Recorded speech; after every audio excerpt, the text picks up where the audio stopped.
பொங்கல் பண்டிகை 4 நாள் பண்டிகை. ஒவ்வொரு நாளும் ஒவ்வொரு மாதிரி கொண்டாடப்படுது. முதல் நாளான போகி பொங்கல் குடும்பத்துக்கானது. 2வது நாளான சூரிய பொங்கல் சூரிய பகவானை வழிபடுறதுக்கான நாளாகும். 3வது நாளான மாட்டு பொங்கல் மாடுகளை வழிபடுறதுக்கான நாள். இந்த நாள்ல மாடுகளை குளிப்பாட்டி கொம்புகளுக்கு அடர்த்தியான வர்ணம் பூசி அதோட கழுத்தை சுத்தி மாலையிடப்படும்.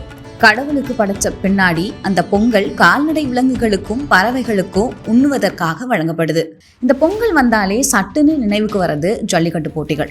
ஏறு தழுவுதல் அப்படிங்கிறது தான் இதோட அழகான வார்த்தை. காலப்போக்கில் ஜல்லிக்கட்டு அப்படின்னு மாறி கூறப்படுது.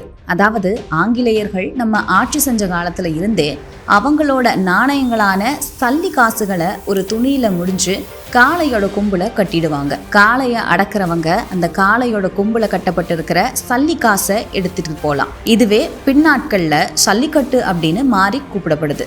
அதே நேரம் பழந்தமிழ் இலக்கியங்கள்லையும் சிந்துவெளி நாகரிகத்திலையும் ஏறு தழுவல் நிகழ்ந்ததற்கான சான்றுகள் இருக்கு. ஏறு தழுவுதல் அதாவது மஞ்சு விரட்டுதல் அப்படின்ற சொல் பழந்தமிழ் இலக்கியங்கள்ல காளைய அடக்கிற வீர விளையாட்டோட பெயரா பயின்று வருது. கொல்லக்கூடிய காளைய தழுவி போரிட்டு அடக்கிறதால கொள்ளேறு தழுவுதல் அப்படின்னு சிறப்பிச்சு கூறப்படுது.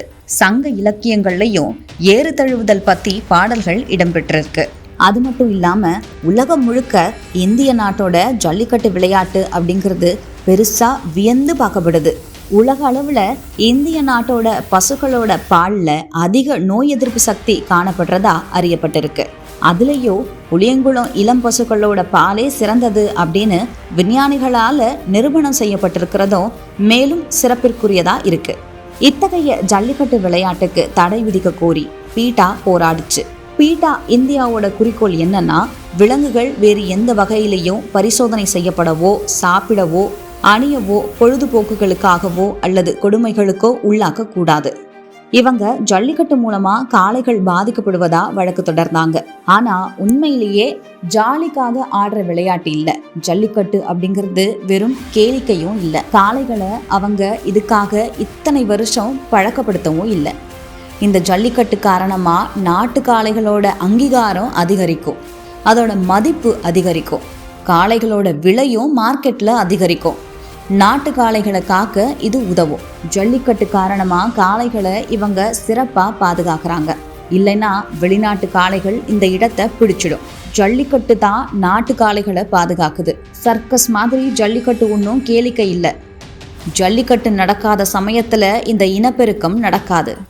இந்திய காளைகளை, பாரம்பரிய இந்திய காளைகளை காக்கணும் அப்படின்னா ஜல்லிக்கட்டு நடத்தணும்.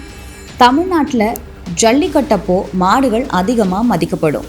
அப்படி இருக்கும்போது காளைகளை துன்புறுத்துற பேச்சுக்கே இடமில்லை. இதனால தான் பீட்டா போட்ட வழக்கெல்லாம் செல்லலை.